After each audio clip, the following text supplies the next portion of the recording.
KPBS On Demand is supported by Paint Care, offering households and businesses in California more than 800 leftover paint drop-off sites for recycling. Quantities of 100-plus gallons of paint may qualify for a large volume pickup. Learn more at paintcare.org. Good morning, I'm Debbie Cruz. It's Thursday, June 8th. We'll hear from a local writer who wants underrepresented kids to find their inner superhero. More on that next, but first, let's do the headlines.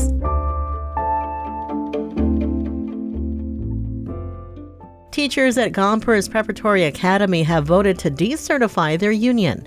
It was a 25-17 vote to leave the San Diego Education Association, which has represented teachers at the public charter school since 2019. Cynthia Ornelas is one of the teachers who led the movement against the union. There's definitely a lot more joy going to be in the classroom than this burden of the union making decisions for us and us not knowing what they've decided because they didn't even communicate with the teachers. The Gompers vote comes as the rest of the district's SDEA employees cast ballots on a new contract.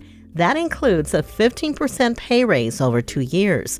Gompers teachers will not be part of that contract. The MTS Board of Directors will hold a special meeting this morning to explore its options as a strike by some contracted bus drivers drags on. The work stoppage is largely affecting bus services in the South Bay. Union workers say they want higher pay and better access to safe and clean restrooms. The workers are employees of Transdev, a company that MTS hires to operate more than half of its bus routes. It's going to be a day of celebration and reunions in Naval Base San Diego. The USS Macon Island is scheduled to return at 11 this morning. It's part of an amphibious ready group that served a 7-month deployment to the Western Pacific. The Navy says some of that time included training exercises with military allies from more than a dozen nations. A San Diego author finds his voice through a series of fantasy books designed to help children discover the reality of who they are. Q, the Q in Q BIPOC, Q stands for queer. So queer, Black, or Indigenous people of color. More on that story coming up. KPBS On Demand is supported by Marrokal Design and Remodeling, helping homeowners with their home remodeling needs. From ADUs to kitchen remodels, room additions, and custom homes, Marrokal Design and Remodeling can help homeowners design and build their dream homes. More at trustyourhometous.com.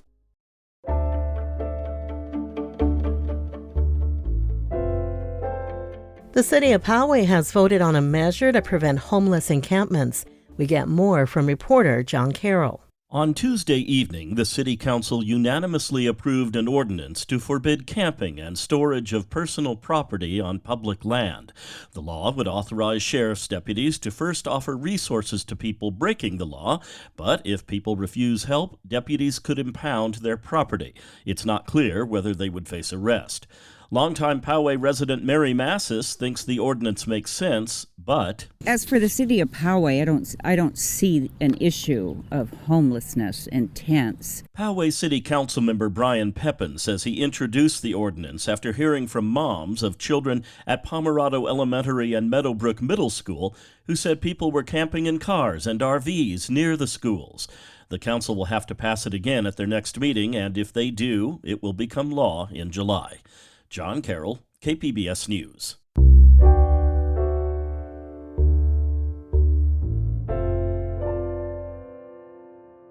It's much harder to buy new homeowners insurance policies in California now that Allstate and State Farm have stopped writing new ones. Reporter Kitty Alvarado talked with the author of a historic change in California's insurance laws. Allstate says it stopped writing new policies in California to, quote, protect current customers. And State Farm blames several factors, including, quote, rapidly growing catastrophic exposure. They claim they're broke. They actually took in $77 billion more than they paid out in claims. Harvey Rosenfield, the founder of Consumer Watchdog, says he's not buying it. Insurance companies are using climate change as an excuse to create an artificial crisis in the marketplace and bully their way into billions of dollars of rate increases. Rosenfield is also the author of Proposition 103, or the Insurance Rate Reduction and Reform Act. They are not complying with the law. And the danger is that the commissioner won't make them comply. We reached out to Insurance Commissioner Ricardo Lara. He declined an interview with us, but recently told TV station KCRA he wasn't planning on taking action against the insurance companies, claiming he did not have the authority. If the commissioner does not enforce the law, we will take legal action against him. Kitty Alvarado, KPBS News. Decisions about whether or not to raise the pride flag this month have stirred up controversy in cities across the state. The city of Carlsbad had voted down flying the rainbow flag. Tanya Thorne tells us members of the LGBTQ plus community raised their own flag before delivering a strong statement at Tuesday night's council meeting. Members and allies of the LGBTQ plus community took it upon themselves to erect a temporary pride flag outside of Carlsbad City Hall Tuesday afternoon. The demonstration came after the Carlsbad City Council voted down the motion to fly any commemorative flags at the city's buildings last month. Following the flag raising, the group filled the city chambers for Carlsbad's Pride Month proclamation.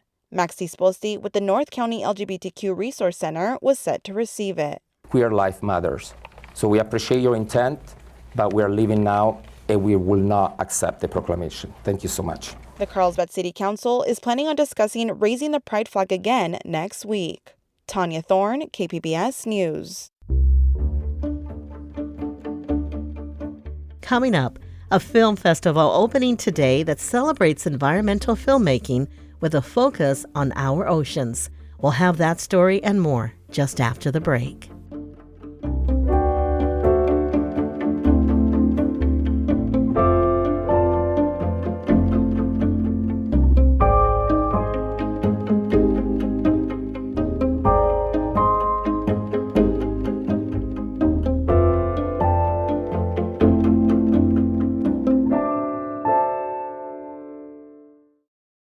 KPBS On Demand is supported by Fleet Science Center's newest exhibit, Survival of the Slowest. See firsthand how nature's smallest, slowest, and weakest creatures can not only survive, but thrive in the wild. Open May 24th through September 1st. Learn more at fleetscience.org.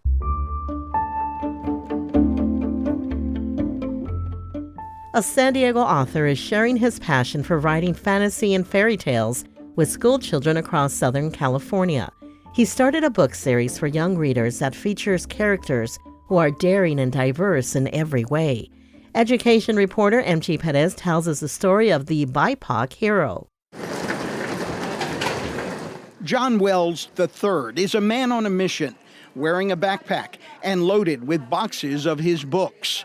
On this day, he is traveling the halls of Harvest Hill STEAM Academy in Riverside County, a school of 1,300 students in TK through 8th grade. First stop is a 3rd grade classroom where Wells starts with an unexpected personal confession. I hated reading. I hated it. Not to worry, that changed for Wells after he attended his first book fair in elementary school and found fantasy, the genre that inspired him most. I might have told all the kids in the 3rd grade that I had superpowers. Yeah, I really thought that I did. He never lost those superpowers in his imagination, eventually motivating him to start writing as a young adult in college. There's something else about this San Diego author he wants you to know. He is part of the BIPOC community. BIPOC stands for Black, Indigenous, People of Color. He desperately wanted to see himself represented in the pages of the books he read. I'd always see those characters as the best friend, the comic relief, even the villain sometimes, but never as the hero. Wells began writing the Caleb Andrews Chronicles as the COVID pandemic proceeded in 2020. In the first book, The Last Angel Warrior, we meet the hero, Caleb, a 16-year-old adopted biracial teenager struggling with his identity. Whispering voices filled my head, thousands of them. There are 2 more books now that Wells reads to children who can see themselves in the story. It's so important for us to continue to stand out, stand up, and show the world that, hey, we're here, we matter, our stories matter, our representation matters. curly brown hair and mocha-colored skin with their straight hair and slightly pink complexion. That simply never felt like their son. The message is being received by students like 9-year-old Creed Abrams. Books like this inspire me to do different things and think about it a little bit more. I like to read anime books, fantasy books, kind of romance books a little bit. 9-year-old Jada Brooks is another third grader who sees herself in the pages of The Angel Warrior. I like that part in the book where they find this stranger in a dark alley. It kind of adds up and gives the book a little something something. Then, just as everything faded to black, something inside me exploded. Everyone go, boom! John Wells keeps reading and writing. He plans another 4 books in the Caleb Chronicles series, and he's adding more diversity in characters, along with another letter from the alphabet. Q, the Q in Q BIPOC, Q stands for queer. So queer, black, or indigenous people of color. Harvest Hill STEAM Academy is home to students of several ethnic and economic backgrounds. They are also survivors of the COVID shutdowns and learning loss. Principal Phil Suttner agrees that escape through fantasy books helps in healing. A lot of our kids suffered greatly during that time, not just from the seclusion, but a lot of them endured trauma. They lost loved ones and they had a lot of things happen to them that shouldn't happen to kids. I heard the sound of footsteps, as if someone were walking behind me. Wells is happy to help in the healing through his series of books that will end in a meaningful way. I won't call it happy and I won't call it sad. The ending that is planned is the ending that the story requires. That is the last word for now. MG Perez, KPBS News.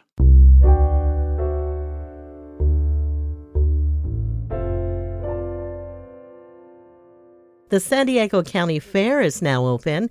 We have a bunch of pics and video for you at kpbs.org and on our Instagram page. North County reporter Alexander Nguyen was there for the fun.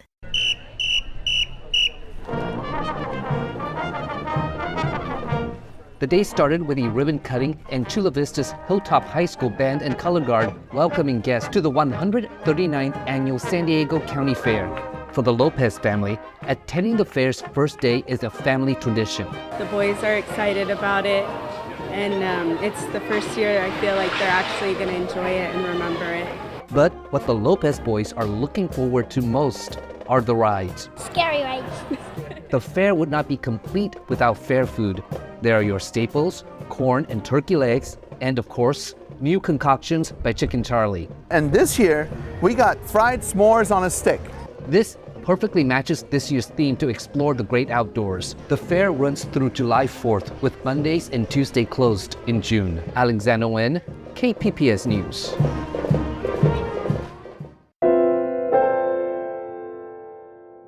The 4th Annual Blue Water Film Festival kicks off today and celebrates United Nations World Oceans Day. Film critic Beth Accomando has this preview. Blue Water Film Festival is a festival with a cause. It's committed to the preservation of the planet and the need to nurture the next generation of environmental filmmakers. And those filmmakers are inspiring audiences to see the world in new ways. In the documentary Patrick and the Whale, we're taken to the underwater world of sperm whales to appreciate their close-knit community, threatened status, and to hear them communicate. Sperm whales make the loudest sound in the animal kingdom. The loudest is a huge clang that comes from the full-grown male sperm whales.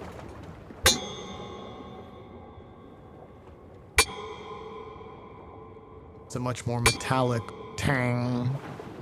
Anytime I put the hydrophone in and hear that sound, then I know there's a male.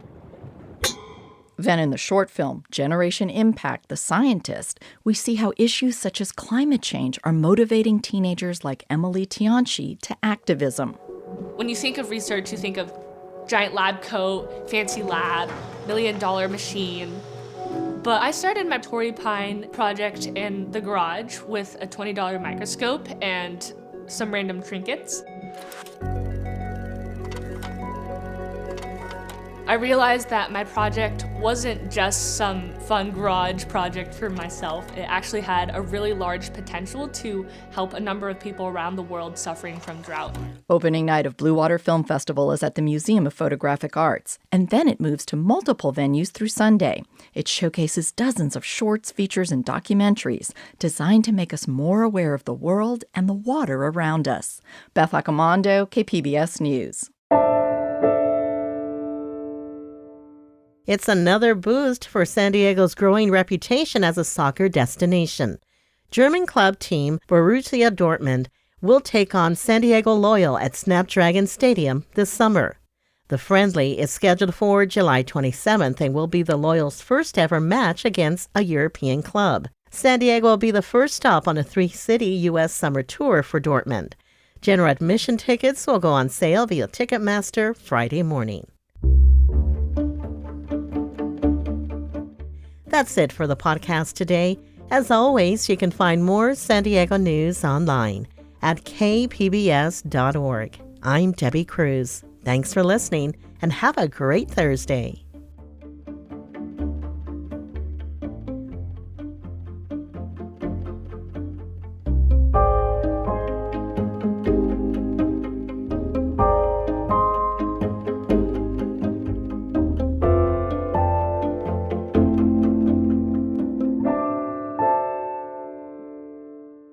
KPBS On Demand is supported by the National Conflict Resolution Center. Geopolitics, a divisive election year, and strained budgets are all topics that can create tension in the workplace. NCRC can help workplace leaders navigate polarizing issues with the Culture, Communication, and Conflict Certificate. More at ncrconline.com.